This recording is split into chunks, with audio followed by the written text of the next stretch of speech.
You know you should exercise, yet you don't.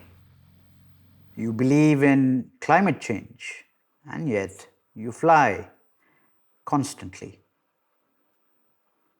You value honesty, yet you lie to yourself daily. Ever happened to you? Yeah, I thought so. Happens to all of us, or at least most of us. But these aren't necessarily character flaws. They are what we call cognitive dissonance. And understanding why your brain struggles with contradictory beliefs might be the key to actually changing your behavior instead of just feeling guilty about it. Welcome back to Huddle Psychology, where we get uncomfortably real about the stuff going on in your head. I'm Rahul Nair, and we're here to decode the psychology behind why we do the weird things we do.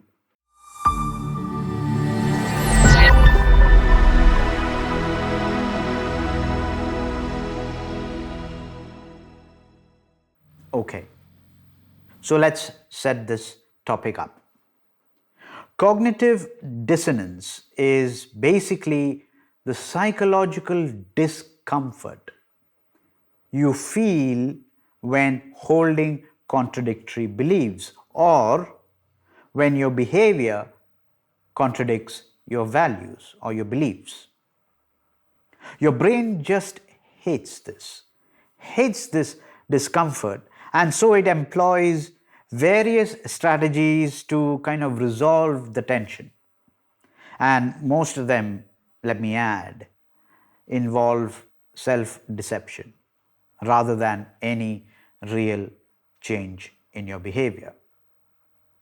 Here's what I see most of the time: people who claim or who value authenticity but constantly performing on social media. People who believe in equality but judging others for their choices. People who want to grow but who will never ever receive any real feedback. The gap between stated values and actual behavior is enormous. And most people don't even notice because their brains have become experts at rationalization. Understanding cognitive dissonance is crucial because it explains why good intentions so rarely translate into changed behavior and why smart people believe opposite and contradictory things, and why changing minds feel so psychologically difficult. That is why understanding cognitive dissonance is so vital. So let's get into the core of the topic.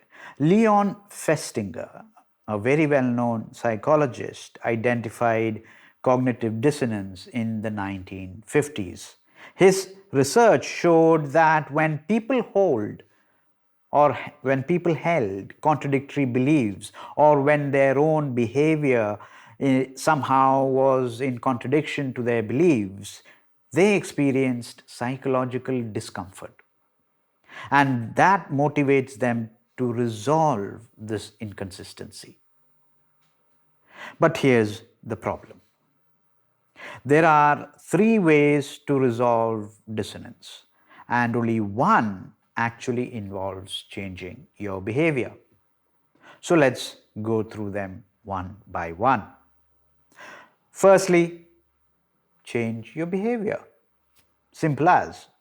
This is obviously the hardest option because behavior change requires effort, discomfort, and breaking old habits.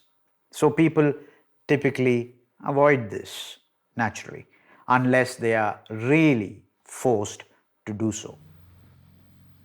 The second strategy is changing your beliefs. So, this is more common because it's easier. If your behavior contradicts your stated values, why don't you just simply adjust your values to align with your behavior? That's what most of us tend to do. So, for example, I said, I value health, but I don't exercise.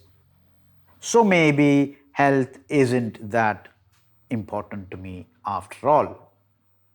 You're resolving dissonance by changing your self concept rather than your actions. Third strategy is adding new beliefs to contradict or to justify the contradictions. This is basically rationalization. I don't exercise, but I'm naturally healthy, so it doesn't really matter. I care about the environment, but my individual impact is so negligible, right? So flying is okay. You create elaborate webs of justifications that allow you to maintain your contradictory positions without the discomfort.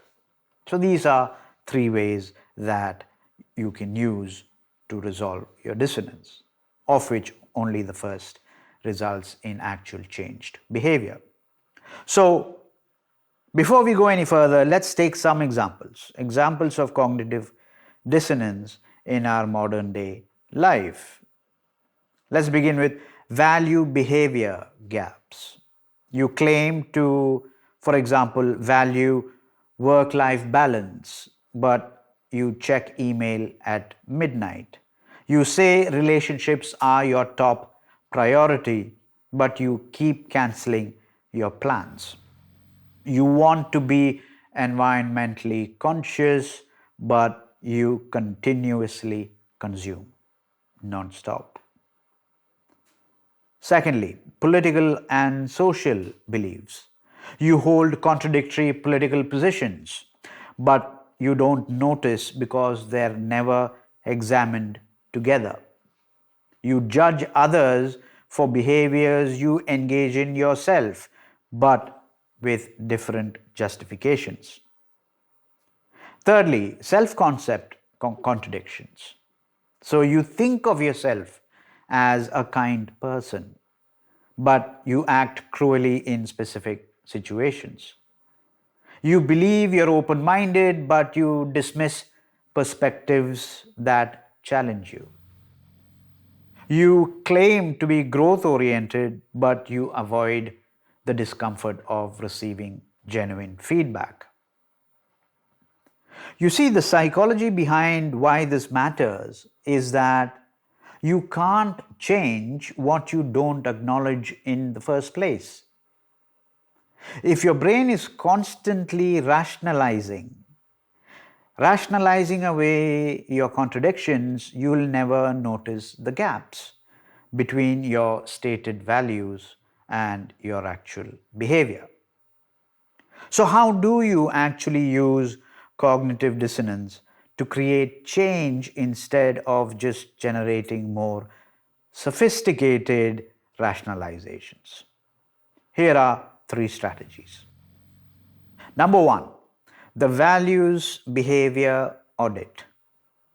As the name suggests, list your top 5 stated values. Then, honestly track your behavior for a week. Where do your actions contradict your stated values? Don't rationalize yet, just notice the gaps. Now, most people doing this exercise find out that their actual values, which is revealed by their actual values, revealed by their behaviors, differ significantly from their stated values or what they would like to believe about themselves. Secondly, the discomfort seeking practice. When you notice cognitive dissonance, instead of immediately resolving it through rationalization, Sit with the discomfort. Ask, why does this contradiction exist? What would it take to align my behavior with my beliefs or my values? What am I avoiding by maintaining this contradiction? Often, dissonance points to areas where you need to grow or where your self concept is rather inaccurate. So, that's the second point to keep in mind. Thirdly, develop intellectual humility. Practice saying, I might be wrong about this, or I haven't thought about this fully, or I haven't thought this through properly. The ability to change your mind when presented with new evidence and new information is a strength and not a weakness. Now, but our culture unfortunately treats changing our mind as flip flopping and admitting failure. So people kind of genuinely dig in to positions even when they are wrong because culturally we are conditioned to do so. Here's something crucial. Cognitive dissonance is actually helpful information. It tells you where your self concept doesn't match reality. And so, instead of treating it as a discomfort to eliminate, to get rid of, it is better to treat it as data about areas you need to grow, areas for growth. Also, recognize that some cognitive dissonance is unavoidable in complex situations. For practical, you got to be pragmatic at times. You can care about the environment while also needing to fly for work. Or you can value honesty while also maintaining and practicing social grace. The goal isn't to eliminate all contradictions. It's to be conscious of your contradictions rather than rationalize them unconsciously. There is a difference. And finally, watch out for moral licensing. What I mean is, when you do one good thing, your brain feels entitled to do something contradictory. So, for example, I exercised today so I can eat whatever I want. I recycle so I can take a long flight. This is your brain basically trying to resolve dissonance through balance rather than consistency. So, here's your homework for the coming week. Identify one area where your behavior clearly contradicts your stated values or your beliefs. Instead of justifying it, notice it. Ask yourself, what would need to change for my behavior to align with my stated values? What am I avoiding by maintaining this contradiction? Also, practice intellectual humility in the coming week.